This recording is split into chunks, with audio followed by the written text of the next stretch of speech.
এই যে এগুলা কি? এগুলা বিচি, এইগুলা থেকে চারা গাছ হয়। এইগুলা থেকে এই চারা গাছগুলো হয়? হ্যাঁ, এইগুলা থেকে। দ্বিতীয় কথা, এই যে কুড়িটা তুলে মনে করেন আপনার কারখানায় নেওয়া যাবে। কারখানায় নিয়ে একটা ধূপ হবে। ধূপ? হ্যাঁ। পরিবার নিয়ে সিলেটের চা বাগানে ঘুরতে এসে চা বাগানের চা নিয়ে অজানা তথ্যসমূহ আপনাদের সামনে তুলে ধরা সহ প্রথমবার চা বাগানে এসে কি কি অভিজ্ঞতার সম্মুখীন হলাম, এছাড়া চা বাগানের পাশে বসে চা খাওয়ার অনুভূতি কেমন ছিল, সে সবকিছুই আপনাদের আজ শেয়ার করব। যে চা বাগানের সাথে বসে ওই চা দিয়েই আমরা চা খাচ্ছি, তাহলে এটা একটি মজার ব্যাপার না? এছাড়া আমরা গিয়েছিলাম হযরত শাহজালাল রহমতুল্লাহ আলাইয়ের মাজারে। শুধু আজ ঘোরার অভিজ্ঞতায় নয়, আজ আপনাদের আমি এই মাজার সম্পর্কে জানা অজানা অনেক বিষয় তুলে ধরব। তো চলুন শুরু করা যাক। মামাতো বোনের বাসা থেকে সিলেটের তৃতীয় দিনে আজ আমরা যাচ্ছি চা বাগানে আর মাজার ঘুরতে। 500 টাকা করে 2টি সিএনজি ভাড়া করে সরাসরি চলে যাচ্ছি চায়ের বাড়ি লাক্কাতুয়া চা বাগানে। আসসালামু আলাইকুম এভরিওয়ান, সবাই কেমন আছেন? আজকে আমাদের সিলেটের দ্বিতীয় দিন, আর এই দ্বিতীয় দিনে আমরা চলে আসলাম হচ্ছে সিলেটের চা বাগানে। অলরেডি আমাদের একটা সিএনজি চলে আসছে, আমরা ওয়েট করতেছি আমাদের আরেকটা সিএনজি আসার জন্য, ওই কারণে ওইখানে আমাদের কিছু মেম্বার রয়েছে। আজকে সারাদিন আমরা হচ্ছে চা বাগান আর হচ্ছে শাহজালাল মাজারটা ঘুরে দেখব।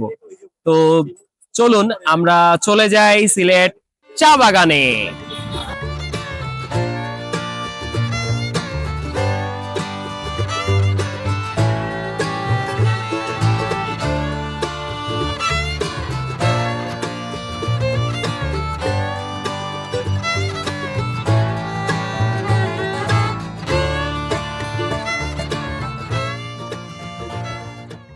এটা হচ্ছে আমার ভাগ্নে, ও আজকে এখানে নিয়ে আসলো। এই জায়গাটার নাম কি?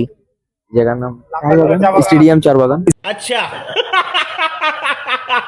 স্টেডিয়াম চা বাগান, লাক্কাতুয়া চা বাগান। লাক্কাতুয়া, ও আচ্ছা আচ্ছা।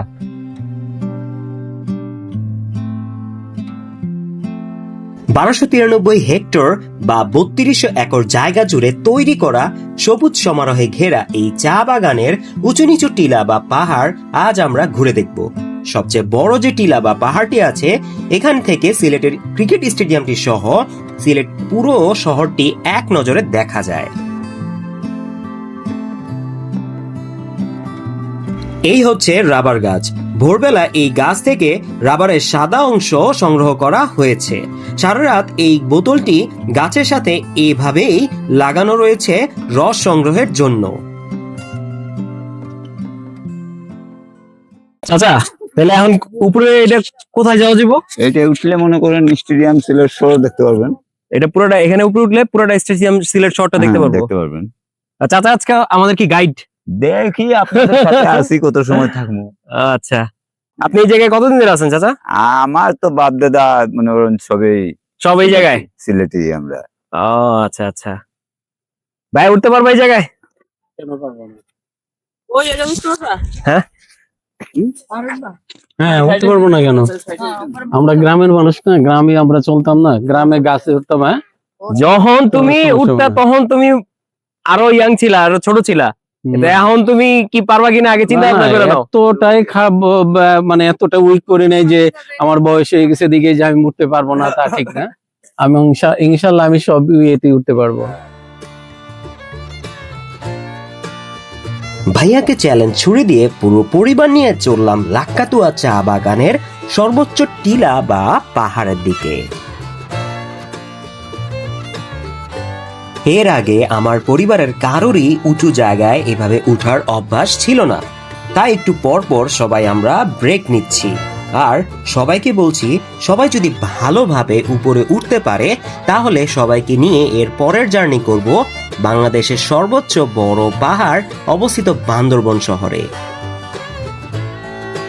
ছোট ভাগ্নি সুন্দরভাবে উপরে উঠতে পারলেও বড় ভাগ্নির কিছুটা সমস্যা হওয়ায় ছোট ভাগ্নি তার বোনকে সাহায্য করছে।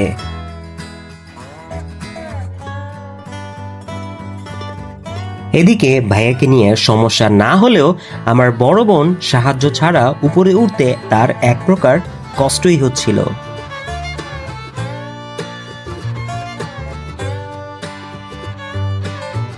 সবচেয়ে কষ্ট হচ্ছিল পিছনে পড়ে থাকা রিমা আপুর কথা ভেবে।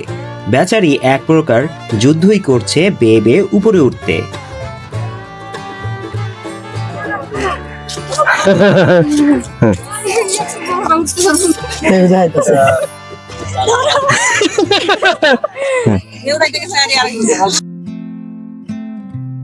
এদিকে ভাইয়া সবার আগে এর মধ্যে পাহাড়ের উপরে চলে গেছে, সেই সাথে আমরা সবাই একে একে উপরে চলে আসলাম।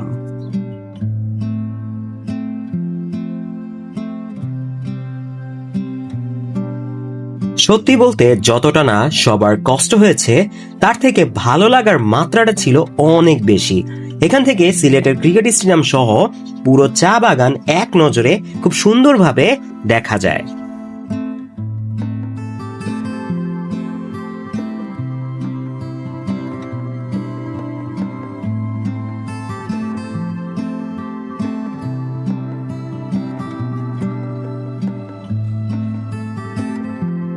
অন্যদিক দিয়ে পাহাড়ের ঢাল ধরে আমরা সবাই চা বাগানের ঠিক মাঝ বরাবর চলে যাই। চিরসবুজের মাঝে আমাদের যেন এখানে চোখেই পড়ছে না। ভাগ্নিরা থেকে শুরু করে পরিবারের সবাই যেন ছবি তোলায় খুবই ব্যস্ত রয়েছে। এই লাকাতুয়া চা বাগান থেকে প্রতি বছর প্রায় 5 লক্ষ কেজি চা উৎপাদন করা হয়। ওসমানী এয়ারপোর্ট থেকে ডান দিকে আসলে এই চা বাগানের সৌন্দর্য সহজেই চোখে পড়ে। ইচ্ছে ছিল মালনছড়ি চা বাগান ঘুরে দেখা, কিন্তু আজ সেটা ঘোরা হবে না, হয়তো কোনো একদিন অবশ্যই সেখানে যাব। চায়ের গাছে চা পাতি কিভাবে ধরে বা চায়ের চারাগুলা কিভাবে কম নাকি? চায়ের এই যে ফুল, প্রথম ফুল আসবে, ফুল থেকে মনে করেন বিচি হবে, হ্যাঁ, বিচি থেকে চারা নার্সারিতে তৈরি করা হয়। নার্সারিতে তৈরি করা হয়, নার্সারি থেকে এখানে আনিয়ে লাগানো হয়। এখানে আনে লাগানো হয়। হ্যাঁ, এই যে এগুলা কি? এগুলা বিচি, এইগুলা থেকে চারা গাছ হয়। এইগুলা থেকে এই চারা গাছগুলা হয়, হ্যাঁ, এগুলা থেকে চা পাতির। চা পাতির গাছ। পরে এই গাছগুলা বড় হইলে ওই নার্সারি থেকে এখানে নিয়ে লাগানো হইব, অন্য অন্য প্রতিষ্ঠান বানানো হইব, তারপরে লাগানো হইব গাছটা, বুঝলেন? আর দ্বিতীয় কথা, এই যে কুড়িটা তুলে মনে করেন আপনার কারখানায় নিয়ে যাবে। কারখানায় নিয়ে আগে একটা ধূপ হবে, ধূপ, হ্যাঁ, হাউজের মাঝে রাখিয়া ধূপ হবে। ধূপ হওয়ার বাদে মুলায়ম হবে, যেমন লাল শাক আছে যেমন মুলায়ম হয়ে যায় দুদিন থাকলে, এটা মুলায়ম হবে। তার বাদে মেশিনে, এটা সবকিছু মেশিনে তৈরি, মেশিনে। চায়ের মধ্যে ভেজাল তেলে হয় কিভাবে কাকা? ভেজাল ওইটা আপনার বাইরে করে, এখান থেকে ভেজাল হয় না কোনো? কারখানার মাঝে কোনো ভেজাল নাই, কারখানা থেকে অথেন্টিক চাটাই আর কি বের করে। ও একদম অরিজিনালি চালান দিবে। এখানে অরিজিনাল এই যে চা পাতি গুলা এখানে কোথায়? এখান থেকে ওই পাশে আছে, রাস্তার ওই পাশে। এটা কি টোটালি কোনো লিজে নেওয়া আর কি? এটা কোম্পানি আছে, এটা কোনো কোম্পানি আছে? ও, তারা নেই। কচি পাতাগুলা ভালো হয় নাকি আপনি বাত্তি পাতা যে? না, কচিটা। এটা যত বৃষ্টি হবে, হ্যাঁ হ্যাঁ, 10 দিন বাদে মনে করেন এই যে ডুগাটা দেখছেন না, 10 দিন পরে এত উঁচা হবে। বৃষ্টি না হইলে গেলে বোধহয় বাড়ে না, ওইভাবেই থাকে। যখনই বৃষ্টি পড়বো তখনই। এই জন্য তো এই এলাকাটা বেশি বৃষ্টি হয়, আর এই জন্যই চা গাছের রপ্তানিটা বেশি হয়। কত ঠিক আছে এটা।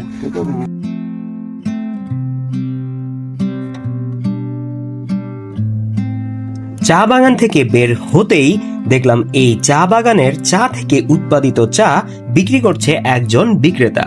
তো চলুন দেখি তার কাছে কি কি ধরনের চা পাওয়া যায়।